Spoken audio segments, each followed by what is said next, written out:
யோவான் சுவிசேஷம் 19வது அதிகாரத்தை எடுத்துக்கொள்ளுங்கள். அதிலிருந்து ஒரு 5 காரியங்களை உங்கள் மத்தியிலே ஆண்டவராகிய இயேசு கிறிஸ்துவினிடத்திலிருந்து கற்றுக்கொள்ளக்கூடிய 5 முக்கியமான காரியங்கள். இந்த மீட்டிங்காக கடந்த நாளில் ஜெபித்த போது பரிசுத்த ஆவியானவர் இந்த வேத பகுதியை தான் காண்பித்து தந்து இதிலிருந்து சில வார்த்தைகளை கண்களுக்கு முன்பதாக எடுத்து காண்பித்தார். அவைகளை நான் சொல்லி ஜெபிக்க விரும்புகிறேன். கர்த்தர் நம்மோடு கூட பேசுவாராக. நல்ல கவனமா கேளுங்க.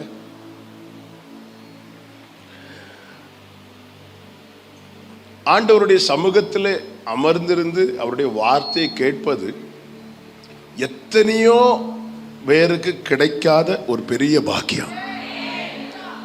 ஆமென் சொல்லுங்க பார்க்கலாம். நம்ம சேர்ந்து ஆராதிக்கிறோம், கண்டிப்பா ஆராதிக்கணும். இந்த சபை கூடி வருதல்ல ஆராதனை ரொம்ப ரொம்ப முக்கியம், கண்டிப்பா ஆராதிக்கணும். அதை தாண்டி ரொம்ப முக்கியமான காரியம் என்ன அப்படின்னா, ஆண்டவருடைய வார்த்தையை ஆண்டவர் சமூகத்தில் அமர்ந்திருந்து கேட்பது.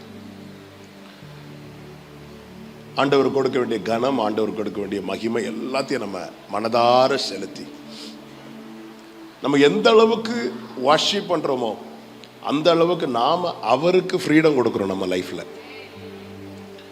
அதனாலதான் தாவீது ஜெபம் பண்றார், உமது நாமத்தை நான் துதிக்கும்படிக்கு என் ஆத்துமாவை காவலுக்கு நீங்கள் ஆக்கிவிடும். சங்கீதம் 142 கடைசியில், ஆண்டவரே எனக்கு துதிக்க முடியல, எனக்கு உள்ள ஏதோ ஒரு கட்டு இருக்கு. வெளியே 1000 கட்டு, அது தாவீதுக்கு மேட்டர் கிடையாது. நம்ம வெளியே உள்ள காரியங்களை கட்டுகளாய் பார்க்கிறோம். என் சிச்சுவேஷன் இப்படி இருக்கு, துதிக்க முடியல. இல்லை, அது தப்பு. நான் மனதளவில் கட்டப்பட்டிருந்தால் தான் என்னால் துதிக்க முடியாது.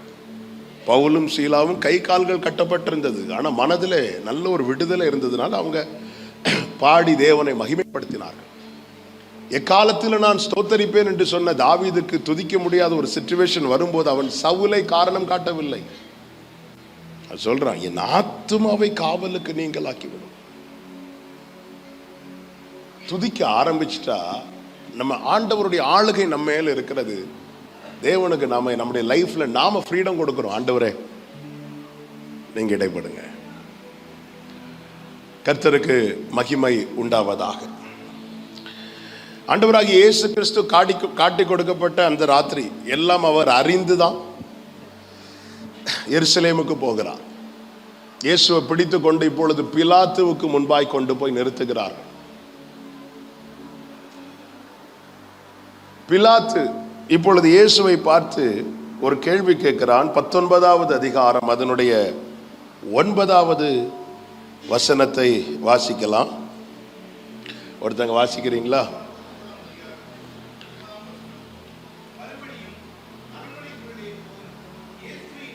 இயேசுவை நோக்கி, நீ எங்கே இருந்து வந்தவன் என்றான். அதற்கு இயேசு மாறுத்தரம் ஒன்றும் சொல்லவில்லை. அடுத்த வசனத்தை வாசியுங்கள். பிலாத்து என்னோட பேசுகிறது இல்லை, நீ என்கிட்ட பேச மாட்டியா அப்படிங்கிறார். உன்னை சிலுவையில் அறைய எனக்கு அதிகாரம் உண்டென்றும் உன்னை விடுதலை பண்ண எனக்கு அதிகாரம் உண்டென்றும் உனக்கு தெரியாதா? ஆண்டவர் அமைதியா இருந்தார். இதை படிக்கும்போது அந்த இடத்துல நாம இருந்திருந்தா, பிலாத்துவே எப்படியாவது நீங்க என்னை விடுவிச்சிட்டீங்கன்னா இப்போ உங்க வீட்டில் நான் ஒரு அற்புதம் செஞ்சிருவேன். ஆண்டவர் அமைதி ஆயிட்டான். பிலாத்து கிட்ட கேட்க கூடாதுங்கிறதுல இயேசு உறுதியா இருக்கிறார். ஏன் ஆண்டவர் இந்த இடத்துல அமைதியா இருக்கிறார் அப்படின்னா, பிலாத்து கிட்ட வர்றதுக்கு முன்னாடி கெத்செமனே தோட்டத்துல இயேசு பிதா கிட்ட போனார். பிதா கிட்ட போய் கெஞ்சிறார். அவர் மிகவும் கண்ணீரோடு ஜெபித்தார் என்று எபிரேயர்ல சொல்லப்பட்டிருக்கிறது. அது ஒரு முறை அல்ல. யூதருடைய ஜெப வழக்கத்துல ஒன்று என்னன்னா, ஒரு காரியத்தை 3 தடவை கேட்பாங்க. 3 தடவை கேட்டும் கிடைக்கலன்னா ஆண்டவர் சித்தல்லைன்னு சொல்லிட்டு விட்டுருவாங்க. பவுல் கூட சொல்லுவார்ல, இந்த முள் என்னை விட்டு நீங்கும்படி நான் 3 தரம் ஜெபம் பண்ணேன் அப்படிம்பார்.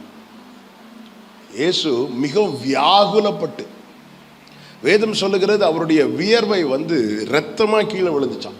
அப்போ எந்த அளவுக்கு அவருக்கு பிரஷர் ஜாஸ்தியாகி மிகவும் வியாகுலப்பட்டு, பிதாவே எல்லாம் உங்களால கூடும்னு எனக்கு தெரியும், நீங்க நினைச்சா எல்லாமே முடியும், இந்த பாத்திரம் என்னை விட்டு நீங்க கூடுமானா நீங்கும்படி செய்யும் அப்படிங்கிறார்.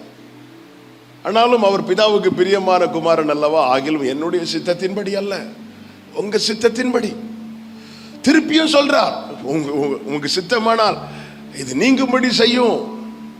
பிதா கிட்ட கெஞ்சுறார், பிதா கிட்ட 3 விசை கேட்கிறார். அப்படி கேட்கும்போது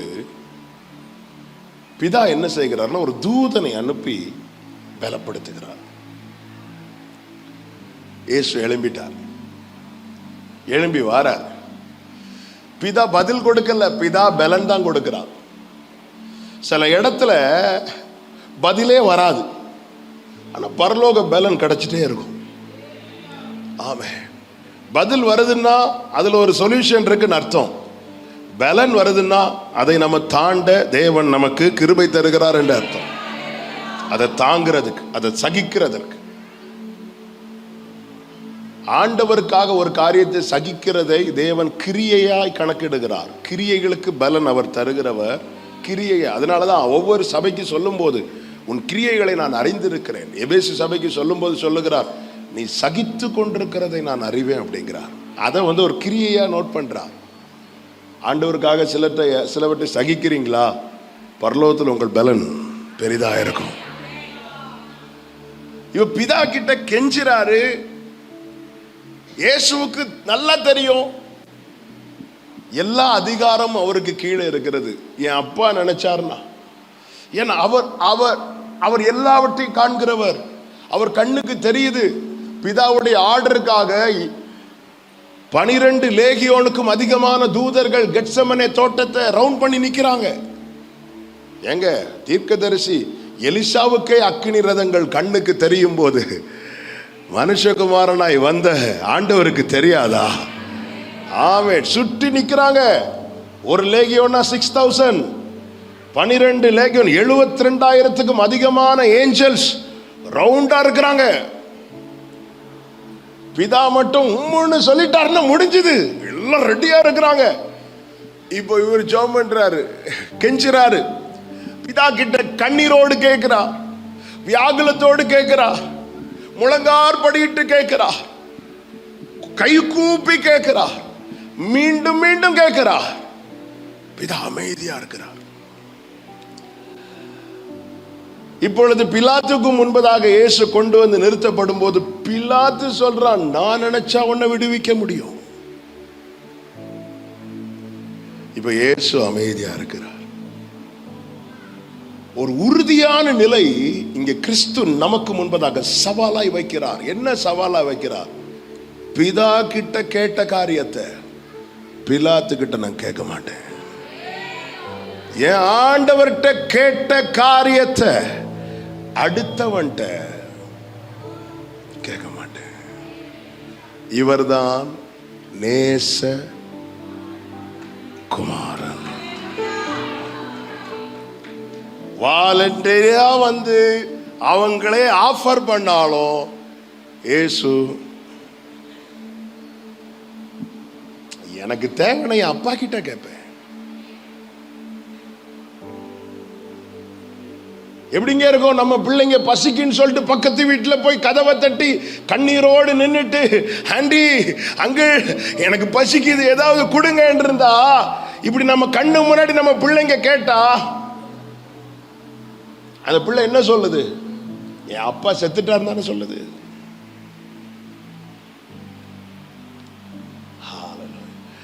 அவரை அப்பா என்று அழைக்கிறவர்கள் அடுத்தவங்க கிட்ட கை நீட்டுறதுக்கு கூச்சப்படணும்.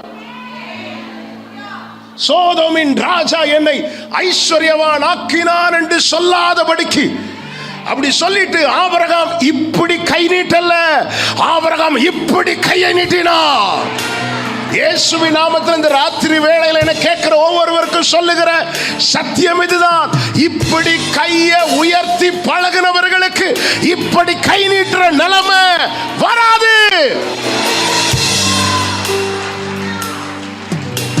நம்ம பிரச்சனை என்னன்னா, இப்படி எல்லாம் நீட்டிட்டு கடைசில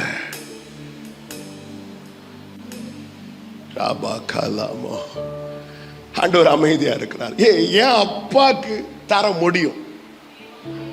பிலாத்துவே என் அப்பாக்கு முடியலைன்னு நான் உங்ககிட்ட கேட்டுப்பேன். ஏன் அப்பாக்கு முடியும், அப்படி முடியும் தர, அவரால் முடியும். ஆனாலும் தரலன்னா அதுக்கு பின்னாடி ஒரு ரீசன் இருக்கிறது. அன்றையும் அவருடைய தீர்மானத்தின்படி அழைக்கப்பட்டவர்களாய் தேவனிடத்தில் அன்பு கூறுகிறவர்களுக்கு சகலமும்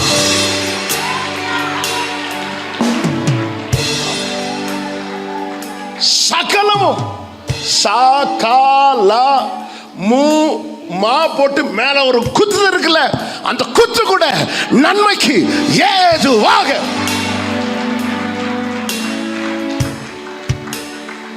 ஹalleluya, ஹalleluya, ஆமென், ஹalleluya. எல்லாம் இருக்கும்போது நாம் சில காரியத்துல உறுதியா இருக்கிறதல்ல.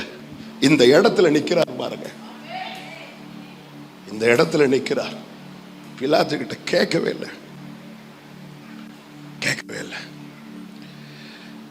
அவர் அப்பா என்று அழைக்கும் புத்திர ஸ்வீகாரத்தை நாம் பெற்றிருக்கிறோம். அவர் இந்த பூமியில் வரும்போது அவருடைய அடையாளம் ஒரே பேரானவர். இப்பொழுது அவர் முதற் பேரானவர். ஏன் தெரியுமா? அப்போ பிதாவுக்கு ஒரே ஒரு பிள்ளை தான் உண்டு. இப்போ பிதாவுக்கு நம்ம எல்லாரும் பிள்ளைகளா இருக்கோம். என் மூத்த சகோதரன், என் ஆண்டவர் எனக்கு ஒரு அடையாளத்தை, எனக்கு ஒரு அடிச்சோட வச்சுட்டு போயிட்டார். எதுனாலும் அப்பா கிட்ட கேளு, அப்பா கிட்ட கேளு. அப்பா தரலையா, அமைதியாரு. பக்கத்துல பார்த்து சொல்லுங்க, அப்பா இருக்கிறாரு. அதனாலதான் மீகா தீர்க்கதரிசியை கொண்டு ஆவியானவர் எழுதி வைக்கிறார். நீ ஏன் அழுற? ராஜாவானவர் உன்னிடத்தில் இல்லையோ? ஆமென், ஹல்லேலூயா. ஆகார்ட்ட கேட்கிறார், ஏன் அழுற? தண்ணி தீர்ந்துட்டுன்னு அழு, நியாயம் இருக்கு. ஆனா எல்லாம் போச்சுன்னு அழாத. ஆமென். சில நேரத்தில் ஒரு வேலை போயிட்டா வேலை போச்சுன்னு அழுவோம், அது நியாயம், அது இயல்பு. ஆனா வாழ்க்கையே போச்சுன்னு அந்த இடத்துல அழுறோம் தெரியுமா? இது ஆண்டவருக்கு பிடிக்காது. ஆகார் அழுறதுக்கு ரீசன் என்னன்னா, தண்ணீர் தீர்ந்துட்டு. ஓ, என் பிள்ளை சாகிறத நான் பார்க்க மாட்டேன். தண்ணி தீர்ந்துட்டு என் பிள்ளைக்கு தண்ணி கொடுக்க இல்லையே, அதுல ஒரு நியாயம் இருக்கு. ஆனா அதை வச்சுட்டு லைஃபே முடிஞ்சு அழுறது ஆண்டவருக்கு பிடிக்காது. ஒரு அடிமை பெண்ணை கூட அப்படி அளவிடாத கர்த்தர் அவரை அப்பா என்று அழைக்கிற. ஹல்லேலூயா, ஹல்லேலூயா. ஆமென். பிதா கிட்ட கேட்கிறத பிலாத்து கிட்ட கேட்கக்கூடாது. எல்கானா என்கிறவன் எப்பெல்லாம் வீட்டுக்கு வரானோ, வீட்டுக்குள்ள இருந்து அன்னாள் என்பவள் அழுது கொண்டே தான் இருப்பான். எல்கானாவுக்கு அன்னாளை ரொம்ப பிடிக்கும். அதனால அந்த வீட்டில் இன்னொருவளும் இருக்கிறார். அவளுக்கு கொடுப்பதை விட இவளுக்கு நிறைய கொடுக்கிறாள். ஆனாலும் கண்ணீர் மாறல. இந்த அன்னாள் பார்த்தாள், எல்கானா நிறைய பேசி பார்க்கிறார். பாரு, 10 குமாரரை பார்க்கலும் நீ எனக்கு அதிகம் அல்லவா? கண்ணீர்ல நிக்கல. பார்த்தா, என் கண்ணீரை நான் ஏன் வேஸ்ட் பண்ணணும்? எல்லாரும் சிரிங்கன்னா சிரிச்சிருவோம். இப்போ எல்லாரும் அழுங்கனால அழ முடியாது. அழணும்னா வலிக்கணும். அந்த கண்ணீர் என்பது விதை. விதைய வழியருகே போடக்கூடாது. விதைய கற்பாறையில போடக்கூடாது. விதைய முட்களுக்கு இடையில போடக்கூடாது. விதைய நல்ல நிலத்துல தான் போடணும். நல்ல நிலம். இந்த கண்ணீர் என்கிற விதை விழுகிற சரியான இடம் தேவ சமூகம் மட்டும்தான். அன்னால் தேவ சமூகத்துல ஓடி வரா. இப்போ அழுறா பாருங்க. எதுவும் சொல்லுகிறது, மனம் கசந்து. ஏலி கேட்கிறாரு, என்னம்மா காலையிலேயே போட்டுட்டு வந்துட்டியா அப்படின்னு. இல்லை, நான் என் இருதயத்தை ஊட்டினேன். இப்பொழுது ஏலி மூலமாய் வார்த்தை வருகிறது, அவர் உன் விண்ணப்பத்தின்படி எல்லாம் உனக்கு செய்வார். அடுத்த வார்த்தை, அந்நாள் அதன் பிறகு துக்க முகமாய் இருக்கவில்லை. உடனே அந்நாளுக்கு பிள்ளை கிடைக்கல, உடனே கிடைக்கல. ஆனா இப்போ அந்நாள் ஒரு தீர்மானம் எடுத்துட்டா. அவர்கிட்ட கேட்டாச்சு, இனி என் புருஷன்ட்ட போய் நான் என்ன செய்யக்கூடாது, அழக்கூடாது. நம்ம பிரச்சனை என்னன்னா, இங்கேயும் கேட்போம். ஏங்க, இன்னைக்கு ஒரு தீர்மானம் எடுக்க, ஆண்டவர்கிட்ட மனம் திறந்து சொல்லி கேட்ட காரியத்தை அப்படின்னு அந்த இடத்துல நம்ம பிதாவை ஆனர் பண்றோம். ஏசாயாவை கொண்டு கர்த்தர் கேட்கிறார், நான் பிதாவானால் என் கனம் எங்கே?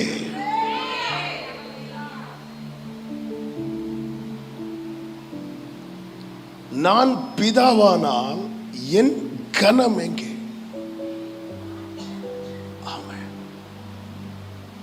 ஹல்லேலூயா. நான் பிதாவானால் என் கனம் எங்கே? பிலாத்துக்கு கோபம் வருது, நீ என்கிட்ட பேச மாட்டியா? ஏங்க, நம்ம இன்னைக்கு தீர்மானம் எடுத்துட்டீங்கல்ல, நாளையிலிருந்து வரக்கூடிய பிரச்சனையை பாருங்க. வேலைக்கு காத்திருந்து இனி நான் யார்கிட்டையும் போய் கேட்க மாட்டேன் ஆண்டவரே இருக்கும் போது கம்பெனியா போன் பண்ணுவோம், அல்லது யாராவது போன் பண்ணுவாங்க, பிரதர் நான் ட்ரை பண்ணட்டுமா, நான் ட்ரை பண்ணட்டுமா. அதாவது சோதனை என்பது பல விதங்கள்ல வரும். நேர்வழியா என்னை நடத்தினீர், நீதியின் பாதையில் நடத்தினீர், காரியம் வாய்க்க செய்தீர், என்னை கண்மணி போல் காத்திட்டு. நான் சவாலோட சொல்றேன், ருசிச்சதுனால சொல்றேன். நீங்க மனம் திறந்து ஆண்டவர்கிட்ட உண்மையா ஒரு காரியத்தை ரிக்வெஸ்ட் பண்ணிட்டீங்கன்னா, அந்த காரியத்தை இன்னொருத்தங்கள்ட்ட கேட்கறதுக்கு நாவு கூசும். நான் இன்னொருத்தங்கள்ட்ட கேட்கிறேன்னு அந்த இடத்துல நான் என்ன சொல்றேன்னா, இந்த விஷயத்துல நான் ஆண்டவரை நம்பல, இந்த விஷயம் ஆண்டவர்கிட்ட சொல்லி பிரயோஜனம் இல்லை, இதைதானே நான் வெளிப்படுத்துறேன்.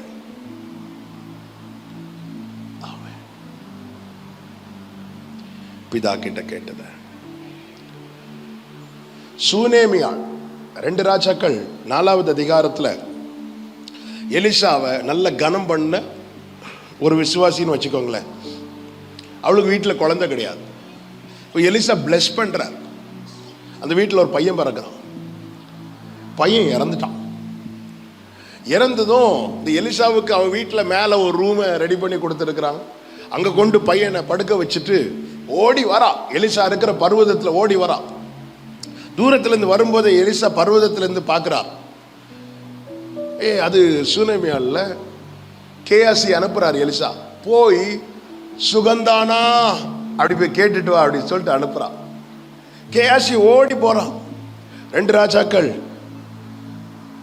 4வது அதிகாரம் 26வது வசனத்துல, நீ அவளுக்கு எதிர்கொண்டு ஓடி, நீ சுகமாயிருக்கிறாயா, உன் புருஷன் சுகமாயிருக்கிறானா, அந்த பிள்ளை சுகமா இருக்கிறதா என்று அவளிடத்தில் கேளண்டா.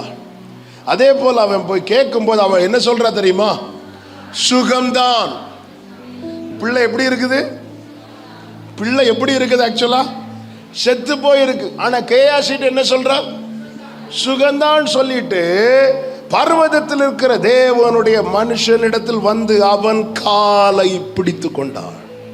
அது அர்த்தம் என்ன? எப்படி இருக்கிறீங்க? நல்லா இருக்கிறோம், நல்லா இருக்கிறோம். என்னுடைய எல்லாத்தையும் நான் ஒரே ஒருத்தர்கிட்ட மட்டும் தான் ஓபன் பண்றேன். இது அப்படி இல்லை. சிஸ்டர் ஃப்ரீயா இருக்கிறீங்களா? எனக்கு கொஞ்சம் உங்ககிட்ட பேசணும்.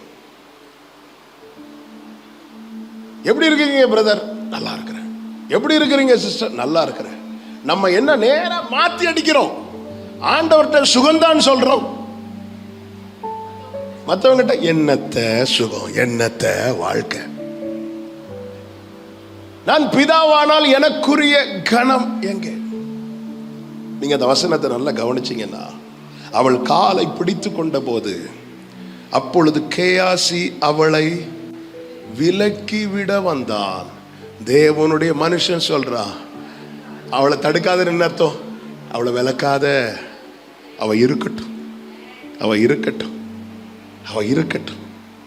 அவள் ஆத்துமா துக்கமா இருக்கிறது, அவ இருக்கட்டும், என் பாதத்துல கொஞ்ச நேரம் இருக்கட்டும். துக்கம் நிரம்பின மனுஷனை யாரும் தங்களிடத்தில் அதிக நேரம் வைக்க விரும்ப மாட்டார்கள். ஹல்லேலூயா. ஒரு தேவனுடைய மனுஷனே, பர்வதத்தில் இருக்கிற ஒரு தேவனுடைய மனுஷனே, அவ இருக்கட்டும்னு சொல்லுவான்னா, பரலோகத்தில் இருக்கிற உபத்திரவப்படுகிறவனுடைய உபத்திரவத்தை அற்பமா எண்ணாமலும், அவனுக்கு தம்முடைய முகத்தை மறைக்காமலும், அவனை அருவருக்காமலும் இருக்கிறவன். ஹல்லேலூயா, ஹல்லேலூயா. தூக்கி எறியப்பட்ட என்னை வேண்டும் என்று சொல்லி சேர்த்து கொண்ட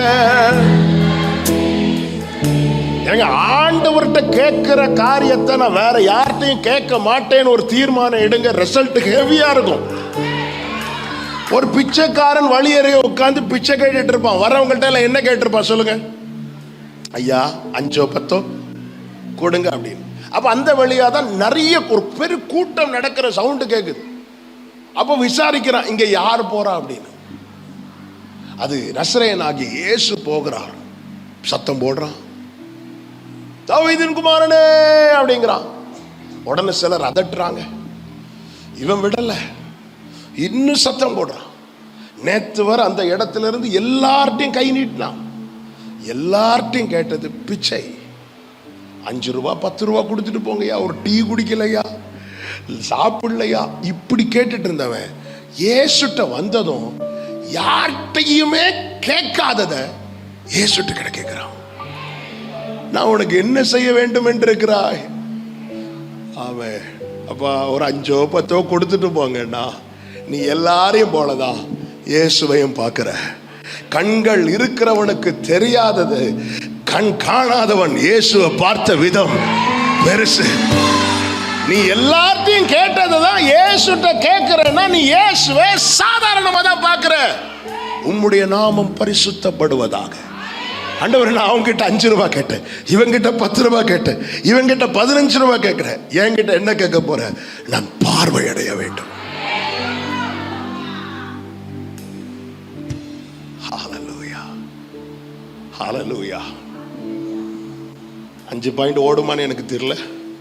ஆவியானவர் இந்த வார்த்தையில் அப்படி பிடிச்சு நிறுத்துறாரு. நான் பிதாவானா, என் கணம் எங்க? ஆண்டவர் சமூகத்தில் அழுத ஒரு காரியத்தை இன்னொரு ஆள் கிட்ட போய் அழாதீங்க. அதனாலதான் அந்த மரியாள் அந்த பரணியை உடைச்சிட்டான், உடைத்து ஊற்றினான். உடைத்து ஊற்றுறதுக்கும் திறந்து ஊற்றுறதுக்கும் நிறைய வித்தியாசம் உண்டு. திறந்து ஊத்துறோம்னு வைங்கலாம், எப்போனாலும் நம்ம நினைச்சா ஸ்டாப் பண்ணலாம். ஸ்டாப் பண்ணலாமா? சரி போதும் அப்படி ஒன்று உடஞ்சிட்டுனா அது நம்ம கண்ட்ரோல் விட்டு போயிடும், மொத்தமா விழுந்துடும். ஆண்டவர் சமூகத்தில் உடஞ்சிடணும், உடஞ்சிடணும். ஹல்லேலூயா. யார் யாருக்கும் எனக்கு வேற வழி இல்லை. ஏன்டா பிச்சை கேட்டுட்டு இருக்கிறேன்? எனக்கு வேற ஆப்ஷன் இல்லை. அப்போ அதே போல ஏன் இயேசுட்ட கேட்கல? அவர் வேற, அவர் வேற. மனசுல இருக்கிற ஒரு ஆசைய யார்கிட்டயுமே கேட்காம உள்ளே வச்சிட்டு இருந்தான் பாத்தீங்களா? அப்படியே இது யார்கிட்ட மட்டும் தான் கேட்பேன் தெரியுமா? இயேசுட்ட மட்டும் தான் கேட்பேன். சில காரியத்தை இயேசு கிட்ட மட்டும் கேட்ட காரியம் இருக்காங்க, இருக்காங்க, இருக்காங்க. இயேசு கிட்ட நான் இதை இயேசுட்ட மட்டும் தான். இதுதாங்க சவால் இன்னைக்கு. அப்படி அந்த இடத்துல தான் நான் அவரை ரொம்ப ஸ்பெஷலா எனக்கு வச்சிருக்கிறேன். இதை நான் அவர்கிட்ட மட்டும் தான் கேட்டிருக்கிறேன், அவர்கிட்ட மட்டும் தான் கேட்பேன். அவர் தந்தாலும் ஸ்தோத்திரம், தரலைனாலும். ஹல்லேலூயா. ஆபிரகாம் லோத்தை அழைச்சிட்டு வார். ஆபிரகாமுக்கு 75 வயசுல கர்த்தர் பிராமிஸ் பண்றார். என்ன பிராமிஸ் பண்றாருன்னா, அங்க பாரு, உன் சந்ததி, உன் சந்ததிய, உன் சந்ததி. வாக்குத்தத்தம் என்பது நம்ம கேட்டு தர்றதில்லை. வாக்குத்தத்தம் என்பது அவருடைய இருதயத்தின் விருப்பம். எனக்கு என்ன செய்யணும்னு நினைக்கிறாரோ அதை எனக்கு ப்ராமிஸ் பண்றார். இது அவருடைய இருதய விருப்பம். அதை அந்த வார்த்தையை என்ன முதல்ல நம்ப வைக்கிறார். ஆபிரகாம் 75 வயசுல யாராவது கேட்பாங்களா? இல்லை, ஆண்டவர் சொல்றார். ஆனால் ஆபிரகாம் உஷாரா என்ன பண்ணிட்டாருன்னா லோத்தை கூட்டிட்டு போறாரு. லோத்து சகோதரனுடைய மகன் தானே. லோத்தின் தகப்பன் இறந்த பிறகு ஆபிரகாம் வீட்டில் தான் வளர்றான். 13வது அதிகாரத்தில் லோத்தை செப்பரேட் பண்ண வைக்கிறார் ஆண்டவர். இப்போ கர்த்தர் ஆபிரகாமுக்கு சொல்ற, மணலை பார், இதே போல உன் சந்ததி இருக்கும். ஓகே ஆண்டவரே, ஒண்ணுமே சொல்லலை. 12வது அதிகாரத்தில் ஆபிரகாம் விசுவாசித்தான்னு சொல்லலை. ஏன்னா அவருடைய ஃபோக்கஸ் எங்க இருக்குன்னா லோத்து மேல இருக்கு. 13வது அதிகாரத்திலையும் ஆபிரகாம் விசுவாசித்தான்னு சொல்லலை. 14வது அதிகாரத்தில் ஒரு நியூஸ் வருது. என்ன நியூஸ்னா, இப்படி லோத்தை கொஞ்சம் பேர் பிடிச்சிட்டு போயிட்டாங்க. 4 பெரிய ராஜாக்கள் சோதம் உட்பட 5 பட்டணத்துக்கு விரோதமாய் அதுல இருக்கிற எல்லாரையும் பிடிச்சிட்டு போயிட்டாங்க, லோத்தையும் பிடிச்சிட்டு போயிட்டாங்கன்னதும் இதுதான் சான்ஸ் சொல்லி ஆபிரகாம் தன் வீட்டில் 318 பேரை அழைத்து கொண்டு போய் ஃபைட் பண்ணி ஜெயிக்கிறான். ஜெயிச்சதும் ஆபிரகாம் நினைத்திருப்பான், இனி லோத்து என் கூட வந்துருவான்னு நினைச்சிருப்பான். லோத்து வரல. லோத்து திருப்பி சோதம் போயிட்டான். இந்த இடத்துல தான் சோதமின் ராஜா பொருட்களோடு வருகிறான். ஆபிரகாம் கையை மேலே தூக்கிட்டார். மேலே தூக்கி, சோதமின் ராஜா என்ன ஐஸ்வர்யவன் ஆக்கினான்னு சொல்லாத படிக்கிறான். ஒன்னையும் தொட மாட்டேன்னு சொல்லிட்டு கையை மேலே தூக்கிட்டார். 15வது அதிகாரத்தில் கர்த்தர் தரிசனமாகி பேசுகிறார். I am your shield and your very great reward அப்படிங்கிறார். நான் உனக்கு கேடகமும் மகா பெரிய பலனுமா இருக்கிறேன். அதுவரை உள்ள அடக்கி வைத்திருந்த ஆபிரகாம் ஆண்டவரை பார்த்து கேட்கிறான், அடியனுக்கு என்ன தருவீர்? இப்படி யார்கிட்ட கேட்கல? சோதோமின் ராஜா கிட்ட கேட்கல. அடியனுக்கு என்ன தருவீர் ஆண்டவரே? அதன் அர்த்தம் என்ன? மனசுல இருக்கிறத சாலேமின் ராஜா கிட்ட மட்டும்தான் கேட்பேன். எனக்குள்ளே 1000 கேள்வி. இப்போ வயசு 86, 75 எனக்கு ப்ராமிஸ் பண்ணீங்க. 86, 11 வருஷம் என்னை காத்திருக்க வைக்கிறீங்க. என்ன தருவீரான் சொல்லிட்டு இப்ப லோத்தை விட்டு பார்வை எடுத்துட்டார் ஆபிரகாம். இப்ப பார்வை எங்க போகுது அப்படின்னா எலியேசர் கிட்ட போகுது. ஆண்டவரே, எலியேசர் வீட்டில் ஆண்டவர் பார்த்தார், இங்க பாரு, நீ ஒரு டென்ட் போட்டிருக்கிறல்ல, ஆமா, அதை விட்டு வெளியே வா, நான் போட்ட டென்ட்டை பாரு அப்படிங்கிறார்.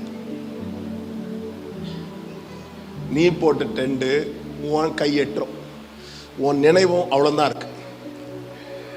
உன் கை எவ்வளோ ஹைட்டு உன்னால் தொட முடியுமோ அவ்வளோதான் உன் நினைவு போய் தொடுது.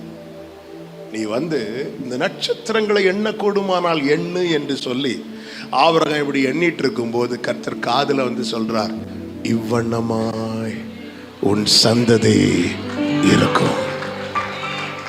இந்த இடத்துல தான் ஆபிரகாம் பார்க்கிறான், வருஷம் மாறிச்சு, வயசு மாறிச்சு, சூழ்நிலை மாறிச்சு, என் கூட இருந்த எல்லாரும் மாறினாங்க. ஆனா அன்னைக்கு தேவன் எதை செய்வேன் என்று சொன்னாரோ அதை தான் ரிப்பீட் பண்ணிட்டு இருக்கிறாரே தவிர நம்ம தான் வருஷ வாக்கு தத்தத்தை மாற்றுவோம். ஆமே, டிசம்பர் 31 நைட்டு 11:59 வரை தான் இந்த வருஷ வாக்குத்தத்தை ஓடும். அடுத்த ஒரு நிமிஷத்துல ஸ்கிரீன்லாம் மாறும், அப்படியே எல்லாம் மாறும். அப்படியே ஒரு பயங்கரமான பிரம்மாண்டத்தோடு அடுத்த வாக்குத்தத்தம் வெளியே வரும். நம்ம தான் வருஷ வாக்குத்தத்தத்தை மாற்றுவோம். ஆனால் பொய் சொல்லவோ மனம் மாறவோ அவர் மனிதர் அல்லவே, அவர் மனிதர் அல்லவே. பொய் சொல்லவோ மனம் மாறவோ அவர் மனிதர் அல்லவே, அவர் மனிதர் அல்லவே. ஹல்லேலூயா. ஆமென். அவர் சொல்லியும் செய்யாதிருப்பாரோ? கர்த்தர் விசுவாசிக்க வைக்கிறார். இந்த இடத்துல நான் என்ன சொல்ல வருகிறேன்டா, அவன் மனசுல இருக்கிறத ஆண்டவர்ட்ட மட்டும்தான் ஓபன் பண்றான். அதனால கர்த்தர் ஆபிரகாமை விசுவாசிகளுக்கு தகப்பனாக்கினாலும் ஆபிரகாமை அவர் அப்படி அறிமுகப்படுத்தாமல் என் சிநேகிதனான ஆபிரகாம். மத்தேயுல ஒரு பெரிய வம்ச லிஸ்டே இருக்கிறது. ஆனா ஆண்டவர் ஸ்டார்ட் பண்றதே ஆபிரகாமை வச்சுதான் ஸ்டார்ட் பண்றார். நான் பிதாவானால் என் கனவு எங்கே? இரண்டாவது காரியம், யோவான் 19:11 வாசிங்கள்.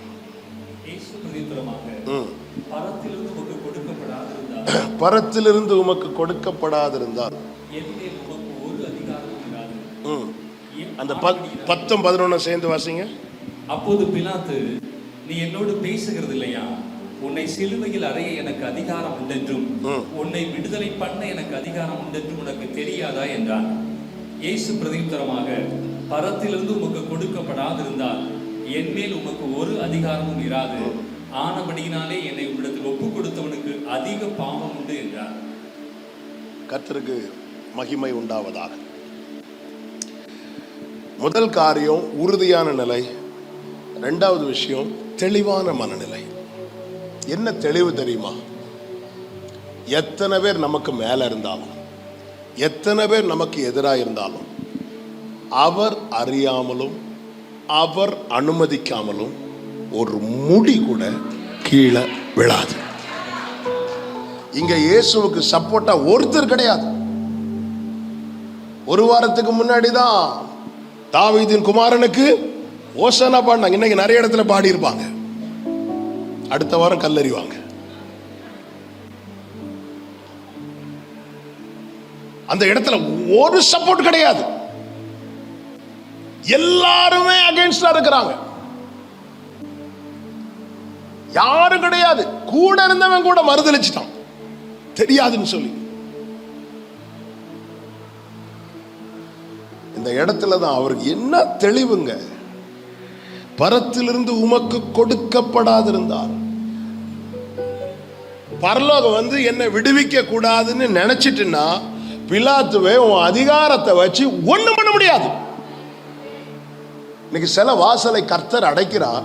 நம்ம எத்தனையோ பேரை வச்சு ட்ரை பண்ணோம், திறக்க முடியல. பாத்தீங்களா? கடைசியில் அவங்க என்ன சொல்லிட்டு போவாங்க தெரியுமா? நான் ட்ரை பண்ண எத்தனையோ பேருக்கு எனக்கு வேலை வாங்கி கொடுக்க முடிஞ்சது, உங்களுக்கு மட்டும் எவ்வளவு முயற்சி பண்ணியும். ஒரு தேவனை ஆராதிக்கிற தேவ பிள்ளைக்கு இந்த தெளிவு இருக்கணும்.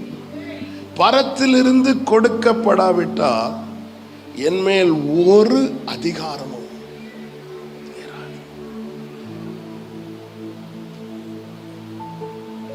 நான் போய் தட்டுற வாசல் திறக்கணும்னா அதை தீர்மானிக்கிறது உள்ள இருக்கிற ஆள் அல்ல, மேல இருக்கிற ஆள். ஏன்னா நான் ஏன் கதவை தட்டுறேன்? நேத்து தான் சொல்லி இருப்பார், நீங்க வந்து கேளுங்க, நான் கதவை திறக்கிறேன், நீங்க எதுனாலும் வந்து கேளுங்க, நான் தரேன்னு நேத்து சொல்லியிருப்பாங்க. அதை நம்பி நம்ம இன்னைக்கு போய் தட்டுறோம், திறக்க மாட்டேங்கிறாங்க. நம்ம உடனே அந்த ஆளை பகைக்கிறோம். இல்ல, அதனாலதான் பவுல் சொல்ற, அவருக்குள் அசைகிறோம். நம்முடைய ஒவ்வொரு அசைவை வர டிசைட் பண்றது பரலோகம். அவருக்குள் பிழைக்கிறோம், அவருக்குள் இருக்கிறோம், அவருக்குள் அசைகிறோம். அவங்க நல்லா ட்ரை பண்ணதான் செய்யறாங்க, முடியல. ஆண்டவருக்கு இந்த தெளிவு இருந்ததுனால பிலாத்துவை ப்ளீஸ் பண்ண வேண்டிய அவசியம் அவருக்கு இல்லை. இந்த தெளிவு நமக்கு இல்லாததுனால எத்தனையோ பேரை போய் ப்ளீஸ் பண்ணிட்டு இருக்கிறோம். எத்தனை பேரை போய் ப்ளீஸ் பண்ணிட்டு இருக்கிறோம். அவர் ஒருவரை மட்டும்தான் ப்ளீஸ் பண்ணார், என் பிதாவுக்கு பிரியமானவைகளை நான் எப்பொழுதும் செய்கிறபடியா. இந்த தெளிவு இருக்கணும். அங்க இருந்து ஓகே ஆகாம இங்க ஓகே ஆகாது. ஒரு காசுக்கு 2 அடைக்கலான் குருவி, 2 காசுக்கு 5 அடைக்கலான் குருவிகள் அல்லவா? இவைகளில் ஒன்றாகிலும் பிதாவின் சித்தம் இல்லாமல் தரையிலே விழாது. அப்போ அடைக்கலான் குருவி கீழே விழுறத தீர்மானிக்கிறது கீழே இருந்து குறிப்பார்க்கிற வேடன் அல்ல, மேலே இருந்து தீர்மானிக்கிற கர்த்தர். கீழே இருந்து குறிப்பார்க்கிற எத்தனை அம்புகள் அதை தாண்டி போயிருக்கும். அது பிதாவின் சித்தம் இல்லாமல். அப்போ அது எப்ப பிறக்கணும், எவ்வளவு காலம் பறக்கணும், எப்போ விழணும், கர்த்தர் ஏற்கனவே புரோகிராம் பண்ணி வச்சிட்டார்.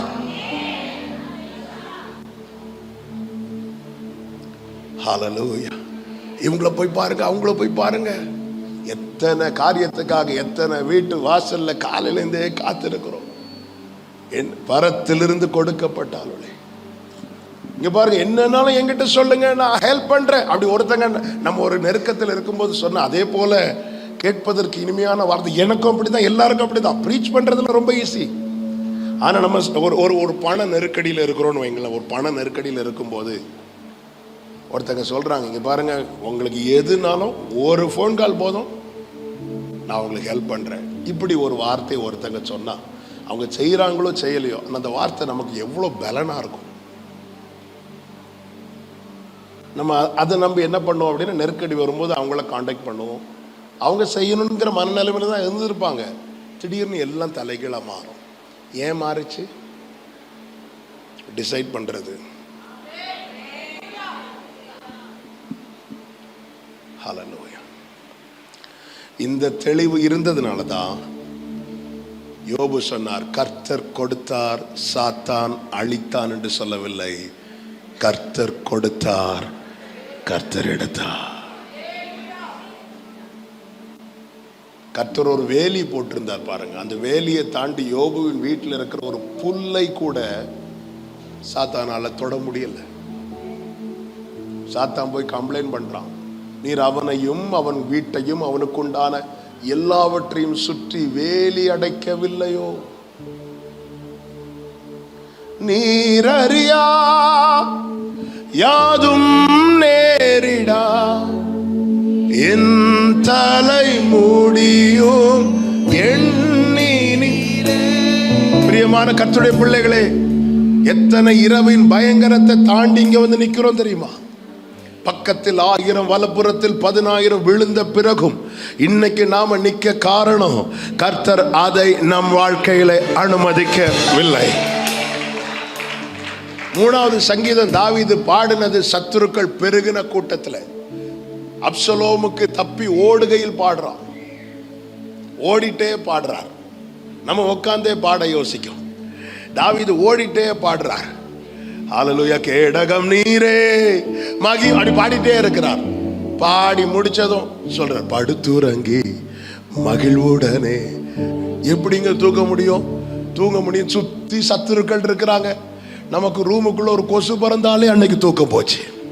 இது மலேரியாவா டெங்குவா நம்ம மைண்ட்ல அப்படி ஓடிட்டே இருக்கும். இவ்வளவு சத்துருக்கள் சூழ்ந்திருக்கும் போது சங்கீதக்காரன் தாவீது தூங்குறாருன்னா தாவீதுக்கு தெரியும், என் வாழ்க்கையில ஒண்ணு நடக்கணும்னா அவர் அனுமதிக்கணும். எங்க சவுல் ஒரு ராஜா. ஆமே, ராஜா நினைத்த பிற்பாடும் தாவீதை கடைசி வரை கண்டுபிடிக்கவே முடியலையே. எத்தனை ஆட்கள், எத்தனை ஏவல் ஆட்களை அனுப்பின போது ஒரு சங்கீதம் பாடுறார் தாவீது. எத்தனை இடத்துல ஆட்களை செட் பண்ணி தொடக்கூட முடியலையே. இன்னும் சொல்லணும்னா, சவுல் பக்கத்துல தாவீது போயிட்டு வரார். சவுல் கண்ணுக்கு தாவீது தெரியல.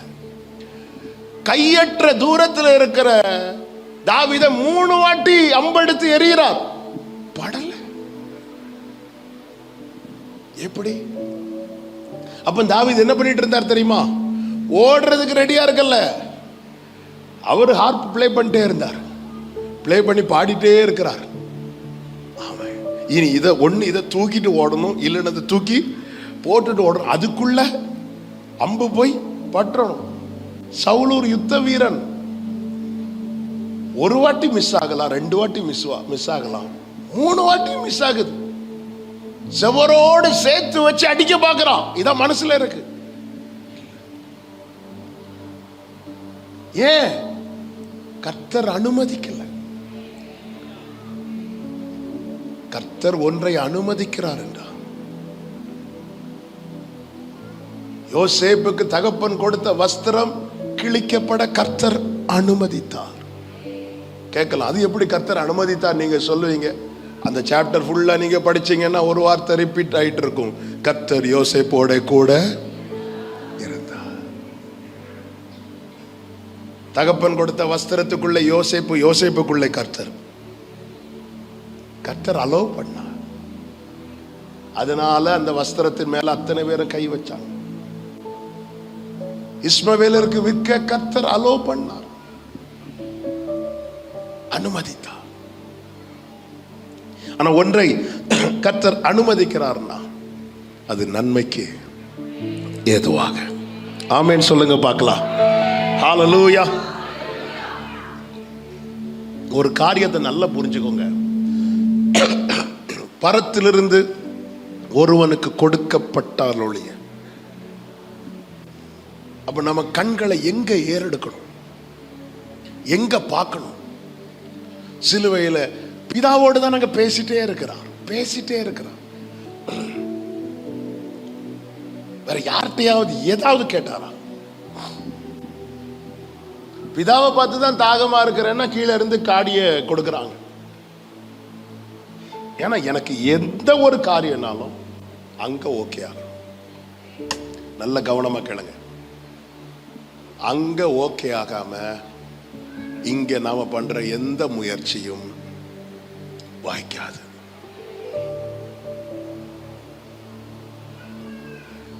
இந்த தெளிவு ஒரு தேவ பிள்ளைக்கு தேவை. ஹல்லேலூயா. ஆண்டவர் சமூகத்துல இருந்து கேட்டு ஆண்டவர் நோ சொன்னதுக்கு அப்புறம் நம்ம எத்தனை பாஸ்டர்ட்ட போய் எத்தனை வாக்குத்தத்தம் வாங்கிட்டு வந்தாலும்,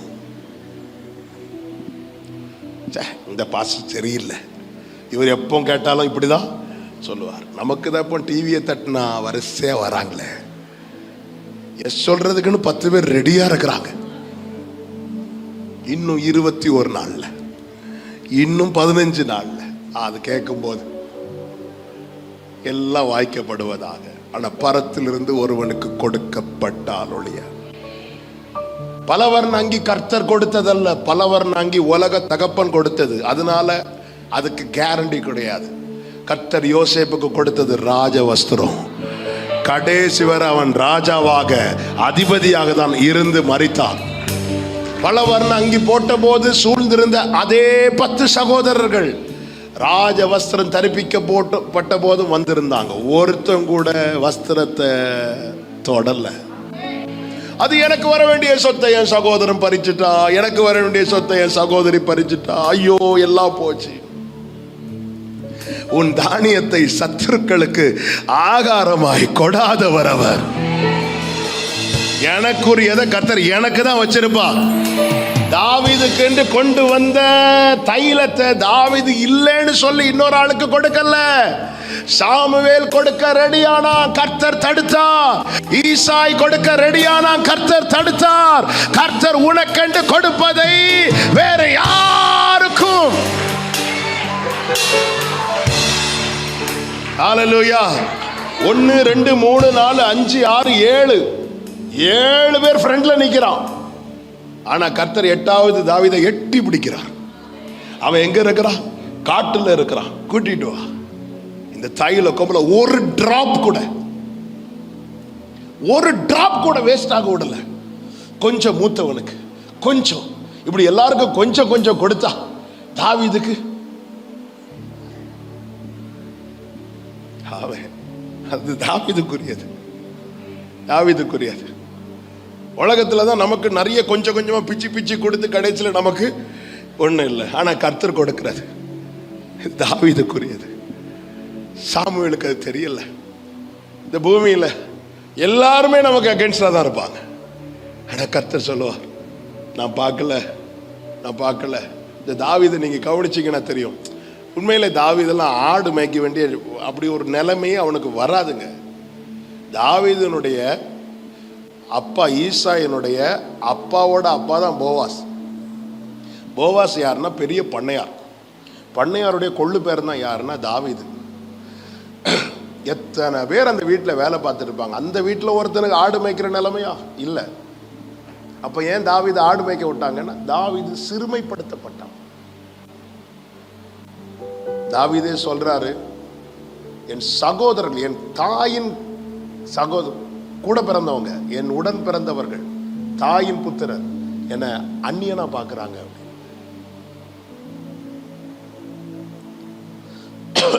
எல்லாரும் நிக்கிறாங்க, எல்லாரும் வராங்க. தாவீதுக்கு அழைப்பு இல்லை. நம்ம வீட்டில் ஒரு பெரிய விவிஐபி வராங்கன்னு வைங்களேன், நம்ம என்ன செய்வோம்? ஐயா கொஞ்சம் வெயிட் பண்ணுங்க, என் பையன் வெளியே இருக்கிறான், நான் கூட்டிட்டு வந்துடுறேன். எவ்வளோ பெரிய காரியம். இப்ப சாமுவேல் கேட்கிறார், உனக்கு வேற பிள்ளைங்க இல்லையா? கேட்கும்போது அப்ப கூட தாவீதுக்கு பேரை சொல்லல. எல்லாருக்கும் இளையவன் ஒருத்தன் இருக்கிறான், அவன் ஆடு மேய்த்து கொண்டிருக்கான். சிலர் நமக்கு கொடுக்கிற அறிமுகம் இருக்கு தெரியுமா? எங்க போறீங்க சிஸ்டர், எங்க போறீங்க ஃபேமிலியா? இல்ல இந்த தெருவில் தான் பொண்ணு பார்க்க போறோம். எந்த பொண்ணை பார்க்க போறீங்க? அந்த ஒரு எல்லோ பெயிண்ட் அடிச்ச ஒரு வீட்டில் பொண்ணு. அந்த எல்லோ பெயிண்ட் அடிச்ச வீட்டில் உள்ள பொண்ணா? ஆமா. ஏன்? ஒன்றும் இல்லை, போங்க போங்க, அவ்வளோதான், முடிஞ்சு, மேரேஜ் கேன்சல். சிலர் நமக்கு கொடுக்கிற அறிமுகம் இருக்கு தெரியுமா? இளையவன் ஒருத்தன் இருக்கிறான், தாவீது இருக்கிறான், நாம கூட்டிட்டு வா. இப்படிதான் எனக்கு அப்பா சொல்லணும். அவன் எல்லாருக்கும் இளையவன். அதன் அர்த்தம் என்னன்னா, இவனே தெரிஞ்செடுக்கலன்னா அவன்லாம் வாய்ப்பே இல்லை. அவன் ஆடு மேய்த்து கொண்டிருக்கிறான். அவன் அரசாடுறதுக்கு தகுதி உள்ளவனே அல்ல. சாமுவேல் உட்காந்துட்டார். அவன் வராம நான் சாப்பிட மாட்டேன். சாமுவேல் சாப்பிடாம ஈசாய்க்கு சாப்பிட முடியுமா? இல்லை. ஒரு நாள் வரும், எல்லாரும் உங்களுக்காக ஃபாஸ்டிங் இருப்பாங்க. அவன் இவன் எல்லாம் உட்காந்து இருக்கும்போது தாவீது அழைத்து வரப்படுகிறான். தாவீதுக்கு விஷயமே தெரியல. சொல்லியிருப்பாங்க, சாமுவேல் இருந்திருக்கிற ஒன்றை தான் கூப்பிட்றாரு அப்படின்னு. எல்லாம் வந்துட்டு இருக்கும்போது நீங்க வீட்டில் போய் படிங்க, 1 சாமுவேல் 16 தாவீது என்றானதும் கர்த்தர் சாமுவேல்கிட்ட சொல்ற முதல் வார்த்தை என்ன தெரியுமா? எழும்பு. எழும்பு. அந்த பட்டணத்திலேயே பெரிய மனுஷன் தாவீது, அந்த பட்டணத்திலேயே சிறியவன்.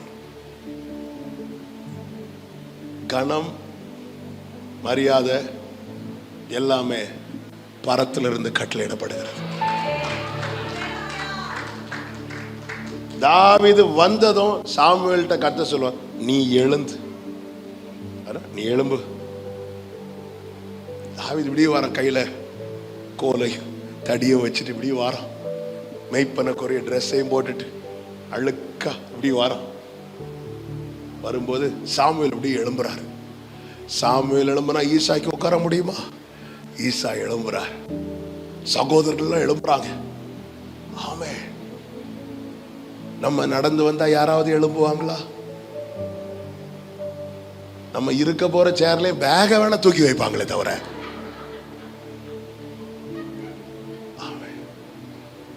ஹல்லேலூயா. பரத்திலிருந்து ஒருவனுக்கு கொடுக்கப்பட்டாலுடைய நாம நிறைய காரியத்தை தேடி ரொம்ப முயற்சிக்கிறோம். தாவீது சிங்கத்தையும் கரடியும் கொன்றத சொல்றதுக்கு ஆளு கிடையாது. அதனால தாவீதே போஸ்ட் அடிக்க வேண்டிய நிலைமை. தேவ செய்தி, தாவீது பிராக்கெட்ல சிங்கத்தையும் கரடியையும் கொன்றவர். தாவீதின் சகோதரனுக்கு விஷயம் தெரியும். அதனாலதான் கோலியாத் மேட்டர் வரும்போது உன் அகங்காரத்தையும் உன் துணிகரத்தையும் நான் அறிவேங்கிறான். ஒரு துணிவு இல்லாம எப்படிங்க சிங்கத்தை கூட ஃபைட் பண்ண முடியும்? எலியாவுக்கு என்னன்னா, கோலியாத்து ஜெயிச்சாலும் பரவாயில்ல, இந்த தாவீது தப்பி தவறி ஜெயிச்சிடக்கூடாது. அப்படிப்பட்ட கிருபை பெற்றவங்க நம்ம கூடவே இருப்பாங்க. இவ்வளவுக்கும் தாவீது மேல அபிஷேகம் ஊட்டப்பட்டது யாருக்கு தெரியும்? எலியாவுக்கு தெரியும். தெரிஞ்சாலும் உனக்கு இங்க அந்த கொஞ்சம் ஆடுகளை விட்டுட்டு நீ ஏன் வந்த? உன் துணிகரம் எனக்கு தெரியும், நீ எப்படியும் சண்டைக்கு போவ, நீ எப்படியும் ஜெயிச்சிருவ.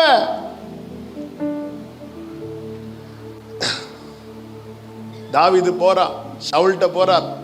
அண்ணன் வந்து சொல்லல, என் தம்பி வந்து சிங்கத்தை கொன்றான், கரடியை கொன்றான். யாரும் கிடையாதுங்க. ஒரு டைம் வர்றது வர தாவீதே தான் சொல்லுங்க. நான் ஒரு விஷயம் ஆடு மேய்த்து கொண்டிருக்கும் போது சிங்கம் வந்துச்சு, கரடி வந்துச்சு, அவ்வளவுதான். இப்ப தாவீதுக்கு நேம் பரத்திலிருந்து கொடுக்க ஆரம்பிக்குது. இனி தாவீதை நீ பேச வேண்டாம். தாவீதே, நீ சும்மா என்ட்ராய் பட்டணத்துக்குள்ள போ. தாவீது பட்டணத்துக்குள்ள போகும்போது இப்பொழுது ஸ்திரீகள் பாடுகிறார்கள், சவுல் கொன்றது 1000, தாவீது கொன்றது 10000. பரத்திலிருந்து ஒருவனுக்கு கொடுக்கப்பட்டால் ஒழிய எந்த காரியமாகட்டும். ஆமென். தரியு ராஜாவுக்கு தானியேலை காப்பாற்ற வேண்டும் என்று ஆசை. ஆனா சிங்க கபில தூக்கி போடுவது பரலோக திட்டம். சாத்ராக் மேஷாக் ஆபேத்நேகோ சொல்றாங்க, நாங்கள் ஆராதிக்கிற தேவன் எங்களை தப்புவிக்க வல்லவராய் இருக்கிறார். உடனே நம்முடைய போக்கஸ் எப்படி போகும் தெரியுமா? அந்த தீ எல்லாம் என்ன இருக்கணும்? அணைஞ்சு போயிருக்கணும். ஆனா ஆண்டவர் 7 மடங்கு அனுமதிக்கிறார். அனுமதித்ததெல்லாம் நன்மைக்காக, நடத்திடும் பாதைகளும் நன்மைக்காக. சொல்லுங்க, அனுமதித்ததெல்லாம் ஆமே, நடத்திடும் பாதைகளும் அதின் காலத்தில் நேர்த்தியாய் செம்மையாய் எனக்கான யாவும் செய்து முடிப்பீர். அதின் காலத்தில் நேர்த்தியாய் செம்மையாய் எனக்கான யாவும் செய்து முடிப்பீர். உங்க கைகள் கூறுகவில்லை, உம்மால் கூடாதது எதுவும் இல்லை. கைகளை உயர்த்தி பாடுங்க. உங்க கைகள் கூறுகவில்லை, உம்மால் கூடாதது எதுவும் இல்லை, உம்மால் கூடாதது ஆமென். இயேசுவால் கூடாதது எதுவும். இந்த தெளிவு தேவ பிள்ளைக்கு தேவை. ஹல்லேலூயா. ஆண்டவர் அனுமதித்திருக்கிறார். இன்னைக்கு தெரியல நமக்கு. ஏன்னா நம்முடைய நினைவுகள் அல்ல அவருடைய நினைவுகள், நம்முடைய வழிகள் அல்ல அவருடைய வழிகள்.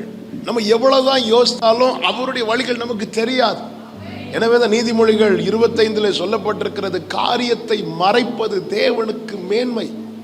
அதனாலதான் சில காரியத்தை மறைக்கிறார். யோசேப்புக்கு பிளான சொன்னார், ரூட்டை மறைச்சிட்டார். ஆபிரகாமுக்கு ரூட்டை சொன்னார், பிளான மறைச்சிட்டார். என்ன ரூட்டு சொன்னார்? நீ மோரியா மலைக்கு போ அப்படிங்கிறார். ரூட்டு கொடுக்கிறார், பிளான மறைச்சிட்டார். யோசேப்புக்கு பிளான கொடுத்தார், ரூட்டை மறைச்சிட்டார். என்ன ரூட்டு? இப்படி சகோதரர்கள் இவனை விட்டு போடுறது. ஏன் ரூட்டை மறைச்சாருன்னா, யோசேப்பு வந்து நல்ல அன்புள்ளவன். அதனால அவனுக்கு உள்ள எதுவுமே இருக்காது. எல்லாத்தையும் என்ன பண்ணுவார்னா சொல்லிடுவார். இந்த ரூட்டை சொன்ன சகோதரர்கள் பார்ப்பாங்க, உன்னை குழியிலேருந்து தூக்கினா தானே நீ போவ. ஆண்டவருக்கு தெரியும் எதை எப்போ செய்யணும்.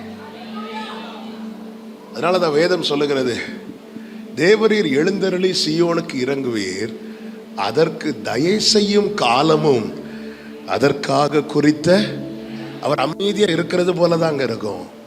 ஆனா அந்த அப்பாயிண்டட் டைம், அந்த ஆண்டவர் குறித்த டைம் இருக்கு தெரியுமா? அவர் எழுந்தருளுவார், எழுந்தருளுவார். ஆமென். ஹல்லேலூயா. நேரம் அதிகம் போனதுனால ஒரே ஒரு காரியத்தை கூட நான் சொல்லி செபிக்க விரும்புகிறேன். 3வது 19வது அதிகாரம் 17வது வசனத்தை வாசிங்க. யோவான் 19:17. அவர் தம்முடைய சிலுவையை சுமந்து கொண்டு, அவர் தம்முடைய சிலுவையை சுமந்து கொண்டு எபிரேய பாஷையிலே கபாலஸ்தலம் என்கிற இடத்துக்கு புறப்பட்டு போனார். யாராவது இயேசுவை ஃபோர்ஸ் பண்ணாங்களா? இல்லை. அருமையான வார்த்தை. அவர் தம்முடைய சிலுவையை, இதுதான் உண்மையான அர்ப்பணிப்பு. இயேசு சிலுவையை சுமந்து கொண்டு போகிற வழியில மத்தேயு 27:32 சொல்லப்பட்டிருக்கிறது, சிரேனே ஊரானாகிய சீமோன் எனப்பட்ட ஒரு மனுஷனை அவர்கள் கண்டு அவருடைய சிலுவையை சுமக்கும்படி அவனை பலவந்தம் பண்ணினார்கள். ஃபோர்ஸ் பண்றாங்க. இப்போ சீமோன் சுமக்கிறது எதின் அடிப்படையில்? வேற வழி இல்லாம இயேசு விரும்பி சுமக்கிறார், சீமோன் வேற வழி இல்லாம சுமக்கிறார். இந்த கேள்வியை வச்சுட்டு நான் ஜெபம் பண்ண போறேன். சிலுவையை விரும்பி சுமக்கிறோமா, வேற வழி இல்லாம சுமக்கிறோமா? ஆண்டவர் சமூகத்துல விரும்பி வந்திருக்கிறோமா, வேற வழி இல்லாம வந்திருக்கிறோம்? வேற வழி இல்லாம வர்றவங்க நிறைய பேர் உண்டு. என்ன சிஸ்டர், என்ன வேணும், எதுக்கு ஜெபம் பண்றீங்க? எல்லா இடத்துக்கும் போய் பார்த்தோம், நாங்க போகாத ஹாஸ்பிட்டலே கிடையாது. ஏங்க, இது நம்முடைய ஆரம்ப நிலை. அப்படி தாங்க. வீட்டில் ஆகாரம் இல்லை, நான் யார் கண்லையா தயை கிடைக்குதுன்னா போய் கொஞ்சம் கதிரை பொறுக்கிட்டு வரேன், வேற வழி இல்லாம ரூத்து போறாங்க. இப்படிதான் நம்ம எல்லாருமே வந்தது, வேற வழியே இல்லை. ஆனா நான் ஆண்டவருக்குள்ள வந்து 15 வருஷம் ஆச்சு, 20 வருஷம் ஆச்சு, 30 வருஷம் ஆச்சு. நாங்க 4 தலைமுறை கிறிஸ்டியன்ஸ், நாங்க 4 தலைமுறை பெண்டிகாஸ்ட்லாம் சொல்றோம். ஆண்டவர் சமூகத்துல இன்னும் வரணும்னா எனக்கு ஏதாவது ஒரு நெருக்கம் வந்து எனக்கு பிடிக்கணும், ஏதாவது ஒரு காரியம் வந்து என்னை பலவந்தம் பண்ணா மட்டும்தான் நான் வேற வழி இல்லாம ஆண்டவரே கிருபையா இப்படி வந்து நான் கத்துவேன்னா. ஏனில் என்ன நஷ்டம் ஆகுது தெரியுமா? அர்ப்பணிப்பு நஷ்டமாகிறது. இயேசு தம்முடைய சிலுவை எடுத்துக்கொண்டு, இயேசுவை யாரும் பலவந்தம் பண்ணவில்லை. அப்ப விரும்பி சிலுவையை சுமக்கிறவர்களும் உண்டு, வேற வழி இல்லாம சிலுவையை சுமக்கிறவர்களும் உண்டு. வேற வழி இல்லாம சர்ச்சுக்கு வர்றவங்களும் உண்டு, விரும்பி சர்ச்சுக்கு வர்றவங்களும் உண்டு, வேற வழியே இல்லாம பைபிள் படிக்கிறவங்களும் உண்டு. அது இந்த கொரோனா வந்த டைம்ல எல்லாரும் பைபிள்ல சங்கீதம் 91 பாருங்க, வித்தியாசமான கலர்ல இருக்கும். ஏன்னா பிரேக்ஃபாஸ்ட் சாப்பிடும் போதும் 91 தான், அது ஒரு கலர்ல இருக்கும். லஞ்சு சாப்பிடும் போதும் 91 தான். பல வர்ண அங்கி பார்த்தது மாதிரி. அது விரும்பி படிச்சதா? கொரோனா வந்து நம்மளை பலவந்தம் பண்ணினது. ஐயோ, எக்ஸாம் பைபிளை படி. பிள்ளைகளை கெடுக்கிறது ஃபுல்லா யாரு தெரியுமா? பெற்றோர். அம்மா எனக்கு தூக்கம் வரலமா, எனக்கு கெட்ட சொப்பனமா வருது, பைபிள் எடுத்து பில்லோக்கு அடியில வச்சுட்டு நாமளே ஒளிச்சு வச்சா. ஏங்க, இன்னைக்கு எல்லாமே நம்மளை ஏதோ ஒண்ணு பலவந்தம் பண்ணுது இல்ல.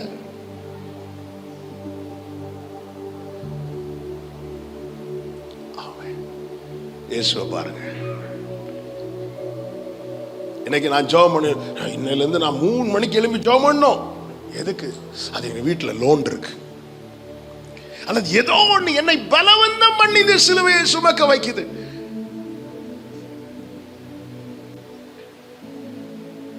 ஒரு சரியான அர்ப்பணிப்பு. விசுவாசத்தின் ஆரம்பம் என்ன தெரியுமாங்க? பைபிள்ல இயேசு சொன்னது, கடல் மேல நடந்த பேதுருவை பார்த்து அற்ப விசுவாசியேனார். அவரை பொறுத்த வரைக்கும் அதெல்லாம் கொஞ்சம் விசுவாசம் தான். விசுவாசத்தினுடைய உச்சம் என்ன தெரியுமா? நான் அவரிடத்தில் ஒப்புவித்ததை, என்னிடம் உள்ளதையே உம்மிடம் ஒப்படைத்தே, அந்நாள் வரையிலுமே அதை காத்திட வல்லவரே. பிறக்கும் முன்னமே என் பெயரை அறிந்தீரே, அவயம் அனைத்துமே அழகாக வரைந்தீரே, என்னிடம் உள்ளதையே உம்மிடம் ஒப்படைத்தேன், அந்நாள் வரையிலுமே அதை காத்திட வல்லவர். நானா என அர்ப்பணிக்கிறது. பிதா இயேசுவை வெறுமையாக்கவில்லை, தம்மை தாமே வெறுமையாக்க. இஸ்ரவேலர்கள் கர்த்தரை நோக்கி கூப்பிட காரணம், எகிப்தியரால் பலவந்தம் பண்ணப்பட்டார்கள். இன்னைக்கு வேற வழி இல்லாம தேவனை தேடுறது, வேற வழி இல்லாம ஜெபம் பண்றது, வேற வழி இல்லாம பைபிள் படிக்கிறது, வேற வழி இல்லாம இதை தாண்டி இயேசு ஒரு ஜெபம் பண்ணுவார் தெரியுமா? நான் உம்மை மகிமைப்படுத்தும்படிக்கு நீர் என்னை மகிமைப்படுத்தும். யோவான் 17 இருக்கு. என்ன அதுன்னு அர்த்தம்? அப்பா, நீங்க என்னை எவ்வளவு நாளும் உயர்த்துங்க, நீங்க என்னை உயர்த்த அந்த மகிமை ஃபுல்லா நான் உங்களுக்கு தந்துட்டே இருப்பேன். அதனாலதான் பிதாவுக்கு மகிமை ஒருவர் மூலமாக மட்டும்தான் போகும். அவர் பெயர் தான் ஜீசஸ் கிரைஸ்ட். அதனாலதான் அவருக்கு எல்லா நாமங்களுக்கு மேலான நாமத்தை கொடுத்து உயர்த்தி, முழங்கால் யாவும் அவருக்கு முன்பாய் முடங்கும், நாவு யாவும் அவரை அறிக்கை செய்யும். அந்த முழுமையான அர்ப்பணிப்பு, உண்மையான அர்ப்பணிப்பு. நான் எனக்கு வேற வழி இல்லாம நான் ஆண்டவர் சமூகத்தில் வந்து இருக்கிறது அதெல்லாம் இல்லை. இந்த நாட்களில் இதுதான் தேவனுக்கு தேவை, இதுதான் தேவன் எதிர்பார்க்கிறது. நம்ம ஏன் ஃபாஸ்டிங் இருக்கிறோம்? எனக்கு ஒரு வேலை இல்லை. அப்போ அந்த காரியம் என்ன பலவந்தம் பண்ணதில்லை. இப்போ வேலை கிடைச்சா ஃபாஸ்டிங் இருக்க மாட்டோம். நம்ம ஏன் நல்ல ஜாப் பண்றோம்? ராத்திரி எதுக்கு ஜாப் பண்றோம்? எனக்கு சூழ்நிலை எப்படி இருக்கு. அப்போ சூழ்நிலை மாறினா நல்லா புரிஞ்சுக்கோங்க, நம்ம ஆண்டவருக்கு நம்பிக்கையை கொடுத்துட்டோம். ஆபிரகாமுக்கு சோதனை என்ன? ஈசாக்கு என்ன செய்யணும்? பலி செலுத்தணும். அதுதான் சோதனை, அதான் ப்ராஜெக்ட், அதான் அசைன்மெண்ட். இதை அப்ப பலி செலுத்தணும்னா கத்தி அவன் மேல படணும். ஆனா கத்தி ஓங்கும் போது ஆண்டவர் ஸ்டாப் பண்ணிட்டார். ஏன் ஸ்டாப் பண்ணார் தெரியுமா? ஆபிரகாம் நம்பிக்கையை கொடுத்துட்டான். நம்ம எப்போ ஆண்டவருக்கு நம்பிக்கையை கொடுக்கிறோமோ அங்க நமக்கு சோதனைக்கு ஃபுல் ஸ்டாப்.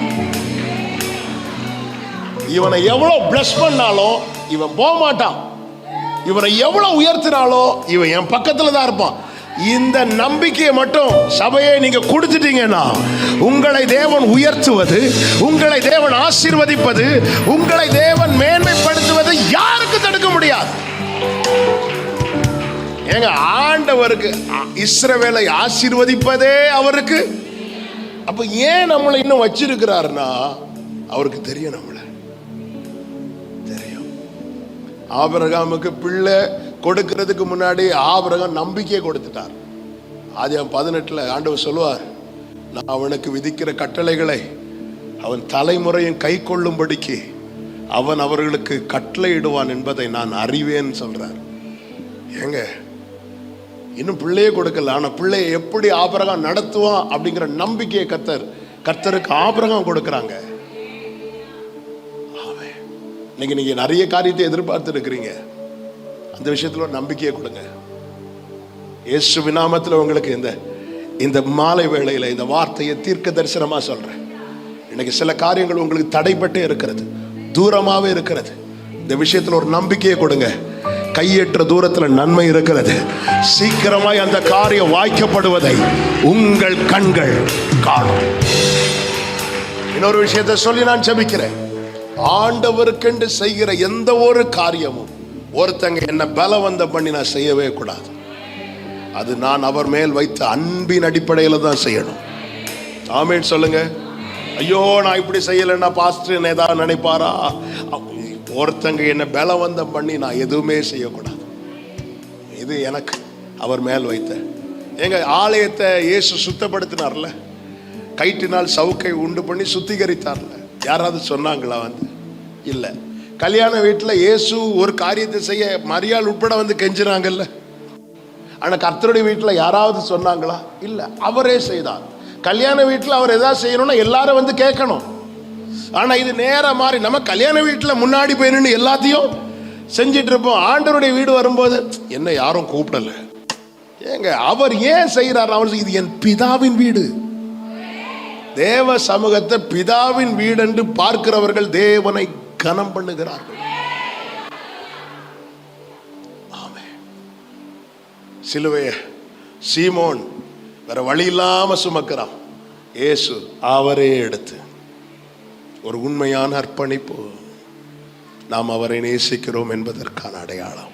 இந்த ராத்திரி வேளையிலே முழு மனதோடு ஆண்டவரை வாழ்ந்தாலும் உம்மோடுதான், மரித்தாலும் உம்மோடு. எல்லாரும் அப்படி எழுந்து நிற்கலாம். நான் வாழ்ந்தாலும் உம்மோடுதான், மரித்தாலும் உம்மோடுதான். நான் வாழ்ந்தாலும் உம்மோடுதான்,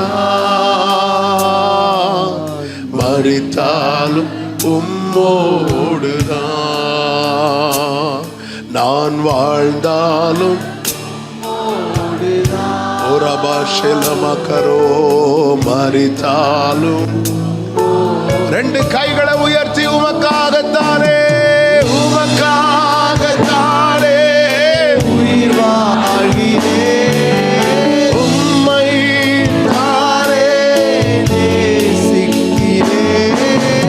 உமக்காகத்தானே உயிர் வாழ்கிறேன், உம்மை தானே நேசிக்கிறேன். ஆமென். வாழ்ந்தாலும் உம்மோடுதான்,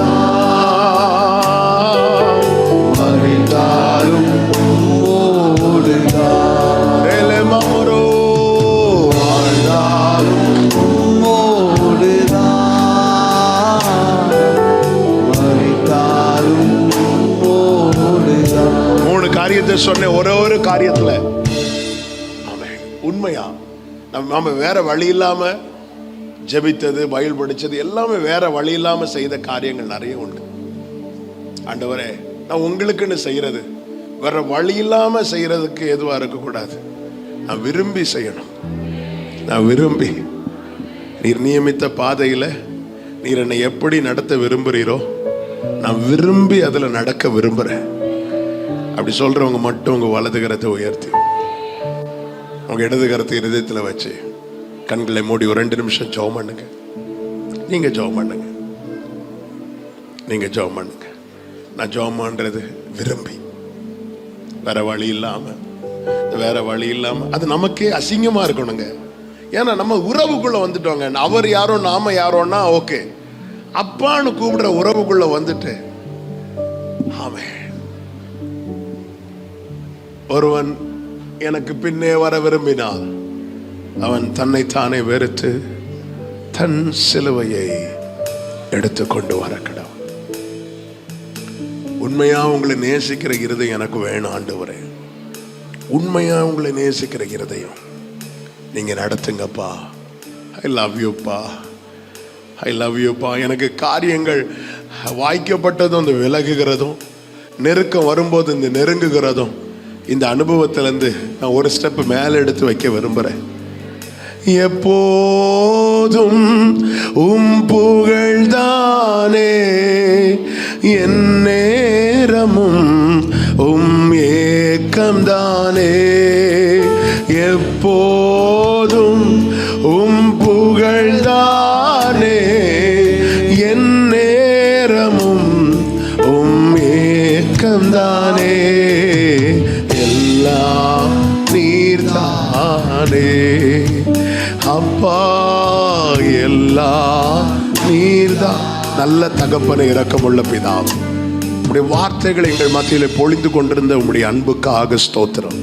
எவ்வளவு நல்ல அடிச்சுவடுகளை எங்களுக்கு முன்பாய் வைத்து ஆண்டவரே நீர் அதை கிருபையாய் எங்களுக்காய் காண்பித்திருக்கிறீர். நாங்களும் அதை பின்பற்றி தொடர கர்த்தர் கிருபை செய்வீராக. எங்களை பார்த்து ஆமே நீங்க சந்தோஷப்படுவதற்கு ஏதுவாய் எங்கள் வாழ்க்கை, எங்கள் அர்ப்பணிப்பு இருப்பதாக ஒவ்வொருவர் மேலும் கர்த்தருடைய கிருபை தங்கட்டும். இயேசுவின் நாமத்தில் பிதாவே.